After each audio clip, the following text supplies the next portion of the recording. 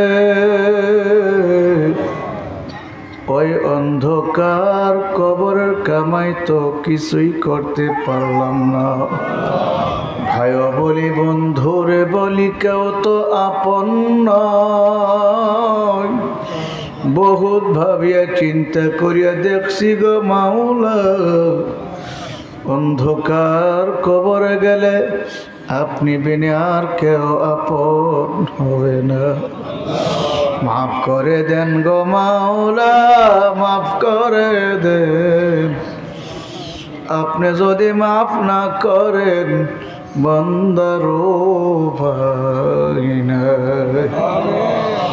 ও মাবুদ গো এই ফিতনা ফাসাদের যুগে আমাদের ঈমানকে মজবুত করে দেন আমলকে সুন্দর করে দেন আজকের মাহফিলকে সব দিক থেকে হেফাজত করেন আল্লাহ নাজাতের ওসিলা বানায়া দেন ইয়া আল্লাহ যারা মাহফিলে আসলো বসলো বয়ান করলো শুনলো আরো কিছু বয়ান করার নিয়তে বসলাম আল্লাহ সহি কথা বলার তৌফিক দিয়া দেন আল্লাহ সবার উপর খাস রহমত নাজিল করেন আমাদের কলবকে আপনার দিকে ঝুঁকাইয়া দেন আল্লাহ আমাদের দিলের ভিতর থেকে দুনিয়ার মহব্বত দূর করিয়া আখিরাতের মহব্বত ঢুকাইয়া দেন আল্লাহ আপনার মারফতে নূরের বাতি আমাদের কলবে জ্বালাইয়া দেন ইয়া আল্লাহ ইয়া আল্লাহ